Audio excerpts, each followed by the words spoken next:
Hello everyone and welcome back to our channel Zinzin Family.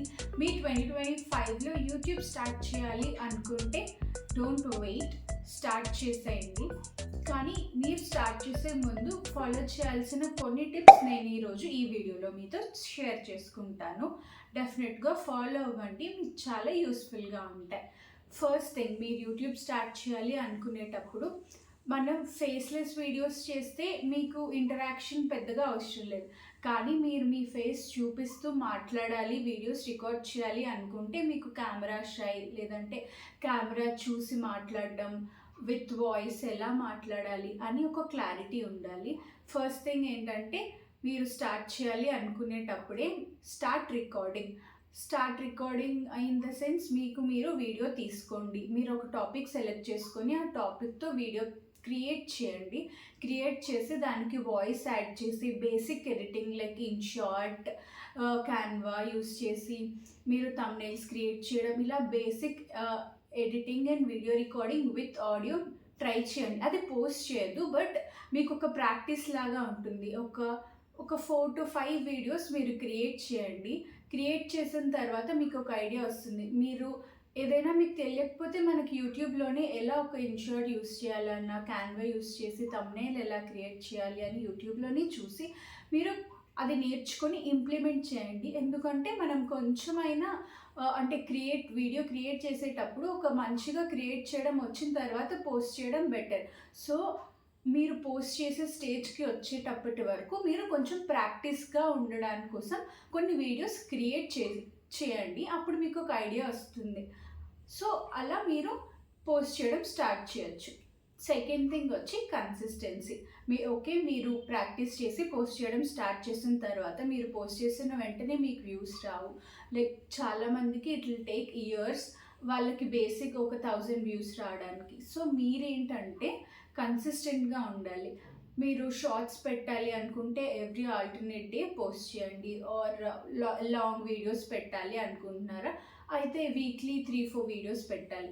In the beginning ఎవరికి recognise అవి ఉండం కాబట్టి కొంచెం ఎక్కువగా పోస్ట్ చేయాల్సి ఉంటుంది. ఒకసారి మనం రికగ్నైజ్ అయ్యి మానిటైజ్ అయిన తర్వాత అంత రెగ్యులర్గా అంటే every day or alternate day post చేయాల్సిన అవసరం ఉండదు. కానీ ఇన్ ద బిగినింగ్ నోటీస్ అవ్వాలి కదా మనం పీపుల్తో, లైక్ ఓకే వీళ్ళు ఈ వీడియోస్ చేస్తారు అని. సో ఆ రికగ్నైజేషన్ వచ్చేంత వరకు మనం రెగ్యులర్గా పోస్ట్ చేస్తూ ఉండాలి. సో ఆ కన్సిస్టెన్సీ మీరు వదిలేయద్దు. నెక్స్ట్ థింగ్ వచ్చి బీ పేషెంట్. మనం అయ్యో నేను పెట్టాను వీడియోస్, ఒక 1 month పోస్ట్ చేశాను, 2 months పోస్ట్ చేశాను, అయినా నాకు వ్యూస్ రాదు. ఇన్ ద బిగినింగ్ ఎవరికి వచ్చేవండి. చాలా సక్సెస్ఫుల్ యూట్యూబర్స్, 1 million సబ్స్క్రైబర్స్ ఉన్న వాళ్ళకి కూడా 1 month 2 monthsలో అది అయింది కాదు. It takes years. బేసిక్గా ఒక ఛానల్ గ్రో అవ్వడానికి it will take about 8 to 10 months అండి. బేసిక్గా అంటే మనం జెన్యున్గా కంటెంట్ చేసి పోస్ట్ చేస్తూ ఉంటే, లేదంటే ఏంటంటే ఇప్పుడు ప్రమోట్ చేయడము అదంతా కాకుండా జెన్యున్గా మనం పోస్ట్ చేసి మన ఛానల్ రీచ్ అయ్యి మనకి వ్యూస్, సబ్స్క్రైబర్స్ వచ్చే టైంకి మనకి at least it will take up to 8 to 10 months.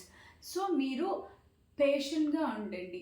మీరు ఈ టైంలో ఏం చేస్తారంటే ఎడిటింగ్ స్కిల్స్ అని, లేదంటే మన ఆడియో వీడియో సింక్ చేయడం, అలాంటి అన్నిట్లోని మీరు ఈ గ్యాప్లో మంచిగా ఎక్స్పీరియన్స్ తెచ్చుకోవాలి, ప్రాక్టీస్ చేయాలి.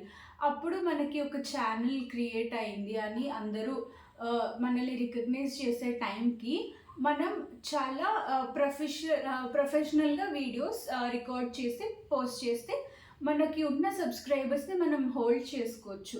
ఏదో ఒక వీడియో బాగా వచ్చి దానికి వ్యూస్ వచ్చిన తర్వాత నెక్స్ట్ వీడియోస్ మళ్ళీ సరిగ్గా లేకపోతే మనకి సబ్స్క్రైబర్స్ ఉండరు, అన్సబ్స్క్రైబ్ చేసేస్తారు. మనమే చూడండి, మనం ఒక వీడియో చూసిన తర్వాత వాళ్ళ ఛానల్కి వెళ్ళి చూస్తాం, ఇమీడియట్గా మనం సబ్స్క్రైబ్ చేసాం. ఒక వీడియో నచ్చిందంటే వెంటనే మనం సబ్స్క్రైబ్ చేయం. వాళ్ళ ఛానల్లో ఏమి ఉన్నాయి, ఏ ప్లేలిస్ట్లు ఉన్నాయి, వాళ్ళు ఎలాంటి టైప్ ఆఫ్ కాంటెంట్ చేస్తారు అని చెప్పి చూసి మనకు అది యూస్ఫుల్ అనిపిస్తేనే కదా మనం సబ్స్క్రైబ్ చేస్తాం. అంతే, అందరూ అలానే చేస్తారు. సో మనం కన్సిస్టెంట్గా ఉంటేనే మనం అచీవ్ చేయగలం. ఇన్ ద బిగినింగ్ మనం ఎక్స్పెరిమెంట్ చేసే స్కోప్ ఉంటుంది. ఇదే నేను చెప్పబోయే లాస్ట్ పాయింట్ ఈ వీడియోలో. ఏంటంటే మీరు బిగినింగ్ ఛానల్ స్టార్ట్ చేసేటప్పుడు మీకు ఒక నీష్ తెలియలేదు. నేను సెపరేట్ ఓకే నేను బ్యూటీ చేస్తాను, లేదంటే ఫోటోగ్రఫీ చేస్తాను గురించి, ఫోటోగ్రఫీ స్కిల్స్ కోసం నేను వీడియోస్ చేస్తాను, లేదంటే ఇన్షాట్, క్యాప్కట్ ఇవి ఎలా యూస్ చేయాలి ఈ యాప్స్ అని చెప్పాలి అనుకున్నాను. అదంతా మీరు ఫిక్స్ అవ్వలేకపోయారు, బట్ మీకు ఒక 4-5 థాట్ ఉంది 4-5 టాపిక్స్లో. సో మీరు ఏం చేస్తారంటే ఇనీషియల్గా డిఫరెంట్ ప్లేలిస్ట్ క్రియేట్ చేసుకొని అన్నిట్లోని వీడియోస్ చేయండి. మీరు ఫర్దర్గా చేస్తూ ఉండేటప్పటికి మీకు ఆడియన్స్ మీ ఛానల్లో ఏం ఎక్కువగా చూస్తున్నారని ఒక క్లారిటీ వస్తుంది. సెకండ్, మీకు కూడా వీడియోస్ క్రియేట్ చేసేటప్పుడు ఎలాంటి వీడియోస్ చేయడంలో మీరు ఎక్కువగా ఇంట్రెస్ట్ చూపిస్తున్నారు, ఎలాంటి వీడియోస్ చేసేటప్పుడు మీరు చాలా ఇంట్రెస్ట్ పెట్టి విషయాలన్నీ తెలుసుకొని రికార్డ్ చేయడానికి మీకు ఇంట్రెస్ట్ వస్తుందని కూడా మీకు తెలుస్తుంది. సో మీకు ఇంట్రెస్ట్ ఉన్నది కంటిన్యూ చేస్తే మీరు ఎక్కువగా వీడియోస్ చేయొచ్చు. ఎందుకంటే ఒక టాపిక్లో ఒక 2-3 వీడియోస్ చేసేసాము అయిపోయిందంటే కాదు కదా.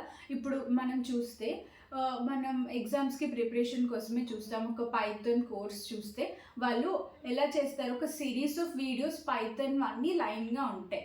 సో మనం ఒక వీడియో చూసి వాళ్ళ ఛానల్కి వెళ్తే రిమైనింగ్ ఛానల్లో అన్ని వీడియోస్ ఒక సిరీస్లో ఉంటే మనకు ఆ ఛానల్ అట్రాక్టివ్గా అనిపిస్తుంది, యూస్ఫుల్గా అనిపిస్తుంది. లేకుండా ఒక వీడియో ఏమో పైథాన్ ఉంది, ఒక వీడియో ఏమో జావా ఉంది, ఒక్కొక్కటే ఉన్నాయి. అప్పుడు మనకి అంత డీటెయిల్డ్గా అనిపించదు. మనకి క్లియర్గా ఈ స్పెసిఫిక్ ఈ టాపిక్ అంటే అక్కడ ఉండే త్రూ అవుట్ ద వీడియో మొత్తం చూసి అక్కడ పాజ్ చేసుకొని ఓకే ఇది అని చూడడం కన్నా డిఫరెంట్ ప్లేలిస్ట్ ఉంటే సిరీస్ ఆఫ్ ఒక టాపిక్ తీసుకొని ఆ టాపిక్ని సిరీస్గా చేసామంటే ఈజీగా ఉంటుంది చూసే వాళ్ళకి అండర్స్టాండింగ్ కూడా మంచిగా ఉంటుంది. మనం అలాంటి టైంలో ఏంటంటే పీపుల్ మనల్ని సబ్స్క్రైబ్ చేసుకునే ఛాన్సెస్ హై ఉంటాయి. So make sure to follow these steps. నేను ఇలాంటి వీడియోస్ ఇంకా చేస్తాను. మీరు ఇంట్రెస్టెడ్ ఉంటే సబ్స్క్రైబ్ చేసుకోండి. Thank you for watching. Bye. See you in the next vlog.